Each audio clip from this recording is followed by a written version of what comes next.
Welcome everyone to the Happiness Journey with drdan podcast, where every journey is worth living. My name is Dr. Dan, and I'm your host for today's episode. I'm a bilingual cognitive behavior and neurolinguistic practitioner specializing in anger management issues, both court-appointed and private, marriage and relationship coaching, dissociative disorders, narcissistic personality disorders, depression, anxiety, dream analysis, and also provide life, business, and retirement coaching support. I provide individual one-on-one session in both French or English, and also do group settings. If you need any assistance, reach out to DMB Therapy and Coaching Services at 301-325-1550, and our website can be found on lifecoachddanamzallag.com.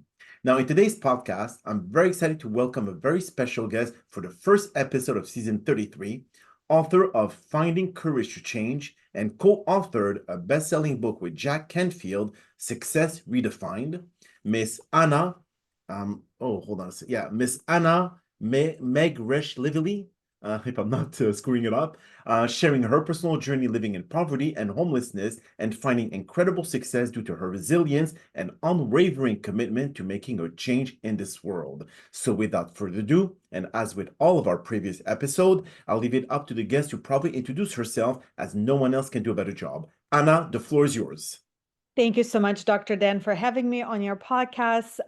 It's Anna Meg-Resh-Lively, very different last name. It's from the country Georgia, where I'm originally from. And like you mentioned, everything that you said of what you're coaching, I wish my family has had that, because I grew up in very highly dysfunctional settings. I actually lived in Eastern Europe until I immigrated to the United States in 2008, and just kind of really crawled myself out of poverty, despair, a lot of abuse, and came to the United States as a student, and really molded myself in who I am today through a lot of therapy, a lot of healing journey. And so we'll talk more, obviously, about it today. But I'm so grateful for you inviting me to share my journey with your audience today. Absolutely. I always try to find guests from all over the world to be able to inspire our listeners because, especially after this pandemic, the post-pandemic effect of mental health has really put a lot of people in very, very difficult mental health situation where Mhm. some of them either had the opportunity to address it and others are still shoved it under the rug and have not really coped with the challenges that they face on a daily basis. So that in itself is obviously a very, very important factor, or I would say goal of this podcast is to be able to help as many people as we possibly can and reach out as many as people as Mhm. we possibly can all over the world. So thank you again for being here today. So really actually honored and very happy to have you on. So tell us a little bit more when you say about you living in poverty or homelessness. Was it in the US or was it in your country of birth? So actually, it was in Russia. So even though my family is from Georgia, for about 12 years, I lived as an immigrant in Russia. And it was a very challenging time for my family because we were very isolated from our usual community, such as relatives and friends my parents grew up with. And so this is, honestly, loneliness and isolation is one of the worst things that could happen to people who live in poverty or very unstable circumstances, because when something unexpected happens, there's really nothing and nobody you can reach out to for help. And Mhm. so my father struggled with alcoholism, where he would actually go on this binge drinking, where he would just disappear for days. And back then, my mom was a stay-at-home mom. So I was about 8 years old, and my younger brother was 1 year old. And so my mom was with my brother, and my father would disappear for days at a time, and we would just be starving, frankly. And so, the one of the first memories of shame and just feeling like I'm less of that I remember was when I was 8 years old, because I had to go out in the streets and collect bottles in the trash cans and then out in the streets, and so that I could take them to a recycling plant, because back then you could basically get a little bit of money for each bottle you turn in. Mhm. And so I would do that for as long as I would get enough money to buy a loaf of bread. And so I would buy a loaf of bread, and that would be all we would eat that day until my father would decide to come back, and he was the breadwinner of the family. Mm. Um, and so he stopped paying rent. And so, as you can imagine, after months of basically not paying rent, the landlord got sick of coming and knocking on doors. And so we got kicked out of our apartment that we were renting. For a while, we stayed with a couple of women that my mom knew. So they would allow my mom and us to stay with them, not my father. I don't know. I was too young to know really what my father was doing at that point. And then eventually it led to the point where my grandmother, who was still living in Georgia, the country, said, "That's enough. You need to bring children to back to Georgia. At least here I have an apartment for you." And so it was really my grandmother who rescued us from that life. And we returned back to Georgia. And then it was an interesting dynamic shift there. So when we arrived back in Georgia, my mother was basically from stay-at-home mom became the breadwinner. So then my mom was working and my father was kind of laying on the couch all day doing nothing. And still constantly struggling with alcohol abuse. And then that led to a lot of fighting, a lot of just dysfunctionality in our family. And then throughout this whole process, one of the things I talk about in my book is about child sexual abuse. So my father was the one who began sexually abusing me from the age of 9 until 12. And so I carried that, again, dark shame, and wouldn't tell anybody until I was honestly in my 20s was when I first shared that that has happened to me. And so this topic is surrounded by so much just people are not talking about it as much as they should. And this feels very isolating to victims. And so I oftentimes share this in my speeches and the podcasts that I do, so that men and women who have experienced it don't feel alone, because there's so many of us. And the more I speak about it, the more people come out and tell me, "Hey, this has happened to me." Last year, I actually had a gentleman in his 60s who shared a story about something that happened to him in his childhood. And that was the first time he shared it. Imagine, he carried it for almost 60 years old. Um, and then finally was able to share it because he heard my story. And so I think sharing becomes a powerful tool for healing. Absolutely. And so in your book, Finding Courage to Change, do you include also your sexual abuse in it, or is it something that you I do. Yeah. I don't go into a lot of detail. I don't find it very helpful for, sharing any type of a lot of details about specific situations, but I talk it from the perspective of this is the trauma that has happened and how it has affected me, because it has. And that trauma affects different people differently. The way it affected me, I became just uber type A, overworking personality, because constantly felt that I was less than other people. I felt like I had to prove my worth through the work that I was doing.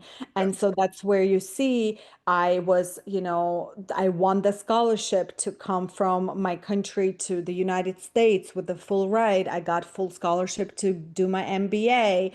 You see this patterns. Anytime I worked, I got promoted over and over again, but it led to a lot of burnout. So what would happen every year I would get so incredibly sick. And that was my body just giving up because I would literally not allow myself to rest until I was sick. And that was the only time that year I would literally just sit on the couch and watch a movie. Mhm. And very, unhealthy pattern, but it's masked as a ambition and positive things. But in reality, it was caused by my trauma. Interesting. So here's a very, I would say, complex question for you, Anna. There's usually this what we call dialectics of happiness, which is where we are a lot now, especially in our society, focused to personal growth, focusing to change. But yet, happiness has also another arm, which tells you to be able to love the way who you are today, self-acceptance. So Mhm. if you're focusing a lot of time to change, to becoming a better version of yourself, to always trying to excel, especially for what you've to kind of like compensate for what you went through. Mhm. So that means that you were never happy. Right. So I used to be hypercritical of myself. Mhm. And so when you're talking about accepting who you are, I frankly didn't really know even who I was until so I had this journey where I had a spiritual awakening moment that happened actually during pandemic in 2020. And so I went from being an atheist to knowing God. And so during that journey, I actually quit my corporate job and I went on a year-long sabbatical. And the most interesting thing that happened during that year is that I realized I was in my 30s and I had no clue what I truly want, who I truly am, because there were so many complex layers of what society told me I should be, what my family told me I should be, and I never truly actually worked in a job that brought me happiness and fulfillment. It was always my goal was always wealth acquisition because I grew up so poor. And so that was the year when I actually slowed down and allowed myself to I constantly kept asking myself this question, what do you want and what don't you want? And I realized how many things I said yes to because of whatever reason, obligation, feeling bad when I didn't really truly wanted to do it.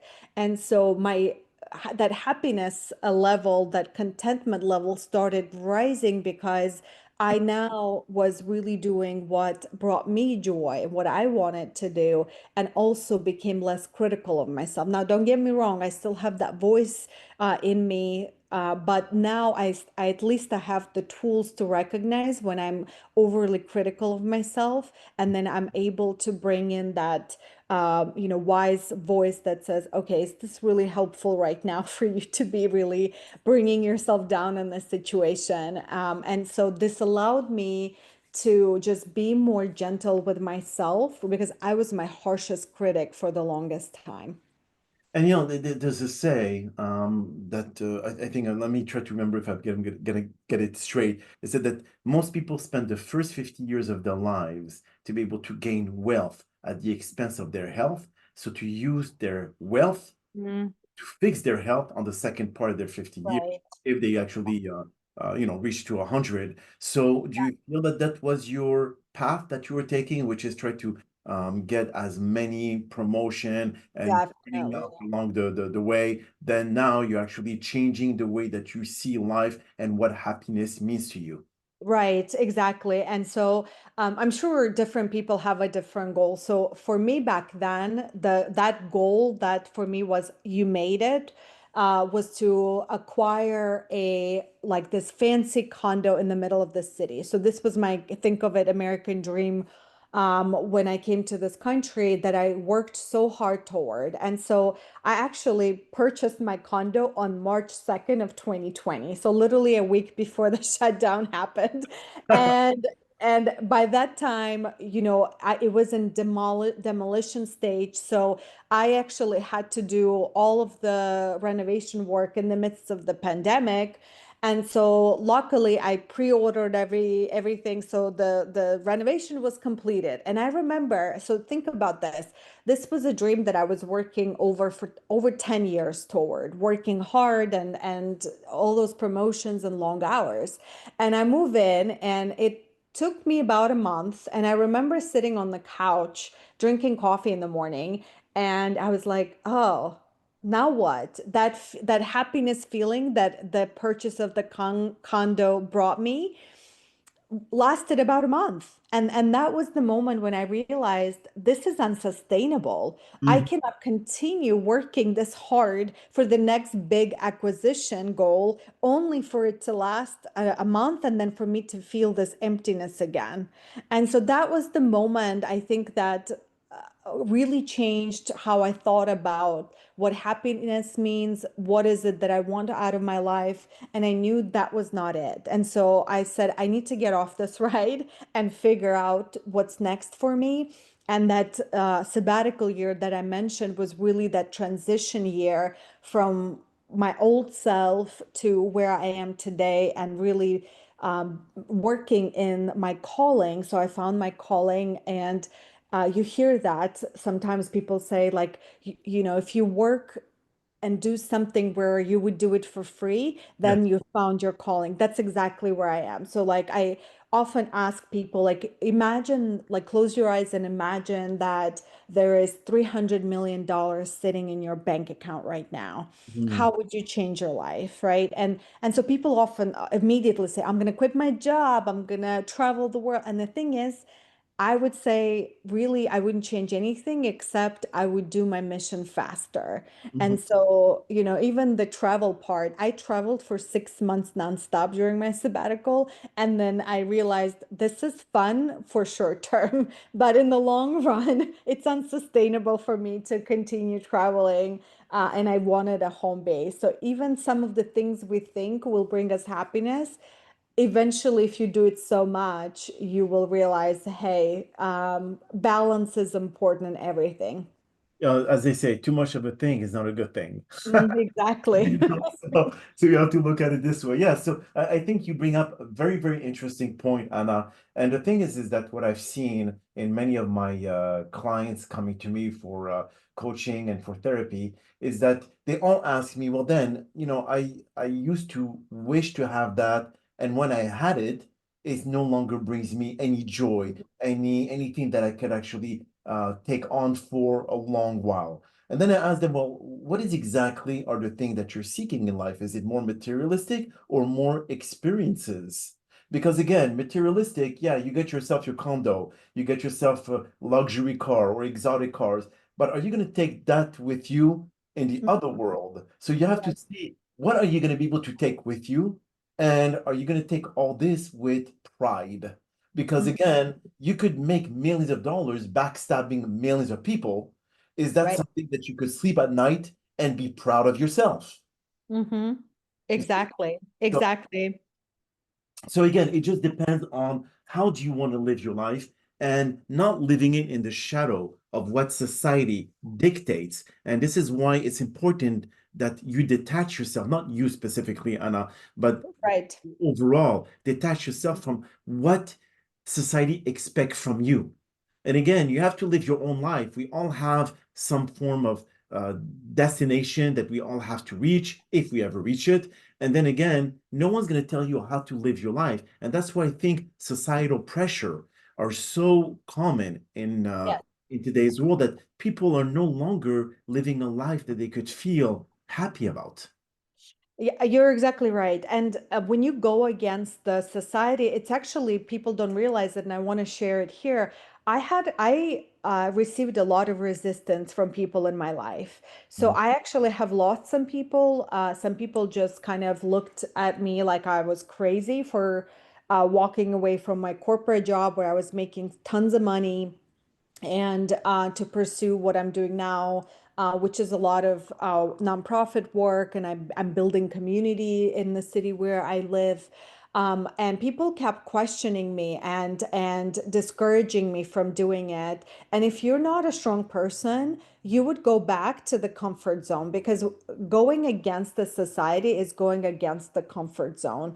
Mhm. And it's not an easy journey by any means, but it is so funny to me right now. Some people who have stayed in my life throughout the whole journey, now they don't remember all the negative things they used to tell me when I first started doing it. And now they're like, oh my goodness, we're just so proud of you that you're doing this, right?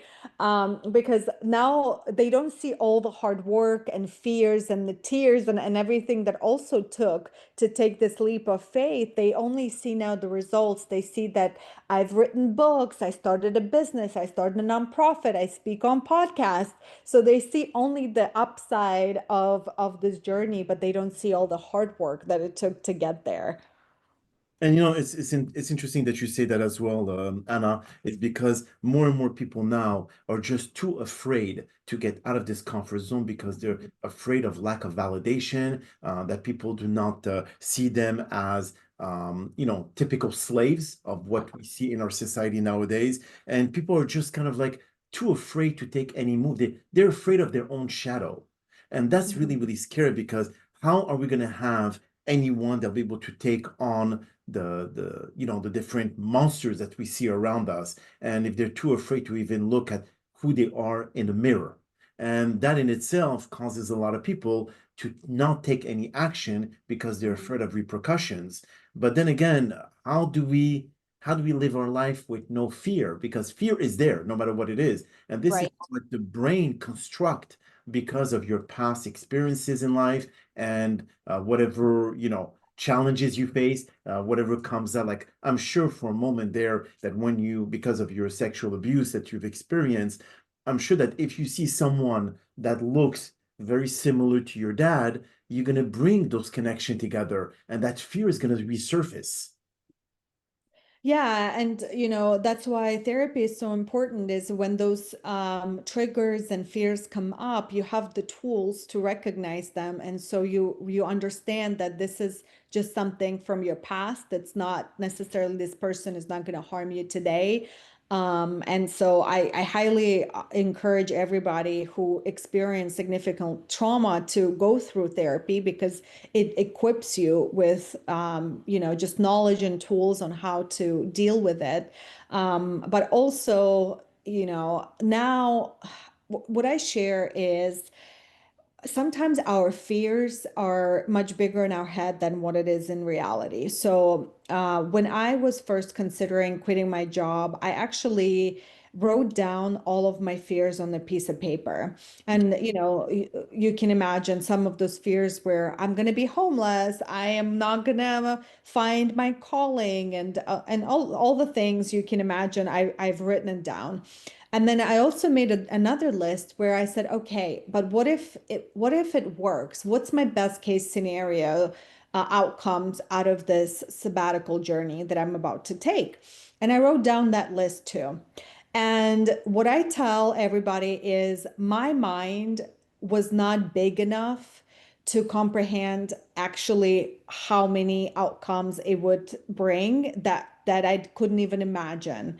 Writing a book with Jack Canfield is somebody who I highly respect, and he's changed my life. He's been, influential coach for so many years. Co-writing a book with him, I would never have imagined I would have done that. I would have, met him and speak with him and work with him. Just that's a small example. The fact I started, so on my list of dreams where I wanted to start a foundation, a nonprofit foundation, I thought this would be at the end of my life when I'm rich and I can afford it. I started a foundation in my 30s. Some things that I thought were unachievable or not even on my radar has happened through this journey because I allowed myself to go against the society. Absolutely. I mean, I had also the honor to be able to meet Zig Ziglar before he passed away. He was on stage with his daughter. Mhm. Remember, it was in Washington, D.C., and then I met him backstage and all. And these are people that you get inspired from. I mean, all those motivation, all those, and there's a lot of truth behind it, but people sometimes they just look at it and say, no, no, this is too simple. If it's not complex, it is not true. It is not real. People always look complexity, and when something is too difficult to achieve, they give up. Mm-hmm. But in Yeah, but reality, it just depends. nothing that's worth going after is going to be easy. I know exactly, but again, like I said, because I think people are just people are afraid of the unknown. Let's face it, Anna. If you don't know what's going to happen in the next year or the next month, you hesitate from taking action. Like for you, I'm sure that the fact of taking 1 year off sabbatical to be able to explore the world and so on and so, and you didn't know what was going to be the outcome when you come back from your travels. Right. So that in itself caused you to having to really over analyze and over plan whatever you're going to go, what time you're going to be there, how much money you're going to be able to spend in each location, and to be able to meet your budget. Obviously, you do not want to run out of money. So that in itself causes you to say, well, if something happens, how am I going to be able to, what is the plan B? Yeah, of course. And then, sometimes what ended up happening, I became, follower of Christ unexpectedly in 2020. And that's kind of completely changed my life. And I was atheist, and suddenly I had this newfound faith.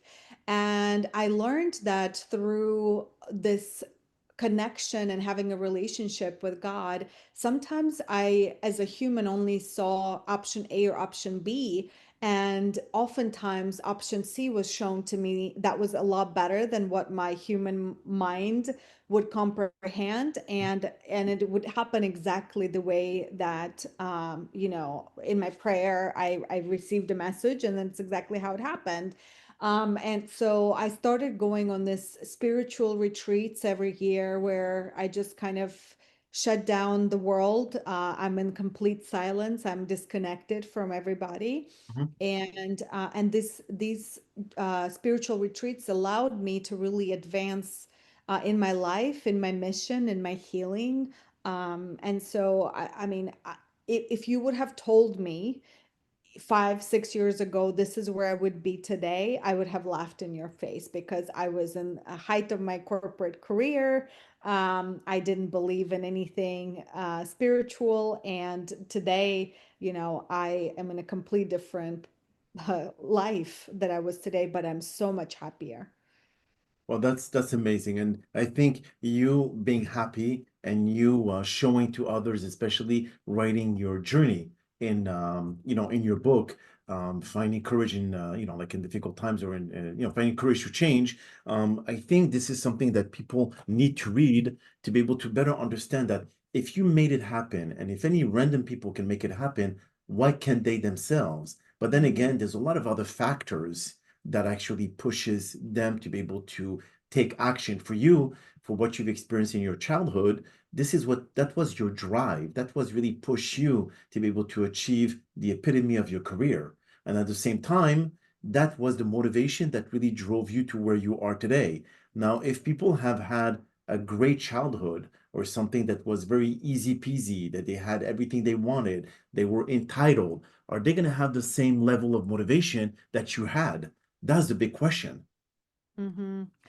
Yeah, I do notice this pattern that a lot of people, if you think about the uber successful, the people who go against the society and you read their stories, most of the time it's the stories are not the happy childhood where everything was smooth sailing. And so there is something to say that when you take that trauma and you use it as a motivation for the good, for me at least, that's how I look at it, because I had two choices. I could have allowed my trauma, my unhappiness and hurt to affect me and be the victim of it for the rest of my life, or I could take it and use it for the good, because then it's not pointless. To me, I want to use the past Mhm. as a catalyst for improving my life and those who are around me, and however I can influence it through my voice, I'm willing to do it. And that's why I do these podcast interviews, is to share that if I from Eastern Europe with all the trauma was able to do what I'm doing, of course you can do so much more. If if you have the support system. I had no support system. I had to figure it out on my own. You are so blessed and lucky to have the support system who can give you that boost toward a better future. Absolutely. So if you could let us know how to find your book before we end this podcast, I'm sure that a lot of people would love to be able to read your story. Oh, absolutely. Amazon is the easiest to just search for Finding Courage to Change and click order. And you said Amazon, and if Amazon. someone wants to reach out to you and speak with you or getting coach, do you offer those services as well? I do. The easiest way is to contact me via my email address. And do you typically post those in the comment? Yeah, so usually what I do, I add your information. I mean, maybe your email, your address, not your email address, because I don't Mhm. want to get slammed with that, but usually like either your website address or anything of that Okay. sort. They could actually reach out to you and schedule directly with you. Okay, perfect. Yeah, absolutely. I'll provide that to you. Beautiful. Well, Anna, that is all the time that we have for today's podcast. And again, thank you sincerely for taking the time out of your busy schedule to join us. Absolutely. My pleasure. Thank you for having me. Absolutely. We all appreciate your participation to this episode by teaching the importance of pushing through regardless of the challenges you may face in life. And also the key is to never give up and keep thriving at your pace without comparing yourself to any other people out there. So to our millions of listeners out there, we also hope that you've enjoyed today's episode as much as we did. And we're very excited for what's ahead of season 33 of the Happiness Journey with Dr. Dan podcast, featuring a lineup of incredible guests with powerful stories that will continue to uplift and inspire all of you. So here are some concluding words of wisdom. Life will challenge you in ways you never expected, but progress is made by those who keep moving anyway. Pushing through doesn't mean rushing. It means staying committed even when the road feels heavy. Your pace is your power. Growth doesn't require comparison to anyone else's journey. Every step forward, no matter how small, is proof of resilience. Giving up only guarantees stagnation, while persistence keeps possibility alive. Thriving is not about perfection, but consistency through adversity. Trust your timing, honor your effort, and keep going. As long as you don't quit, you're still winning. My name is Dr. drdanamzallag, and you may all keep pursuing your amazing journey in life. Stay tuned for our next episode.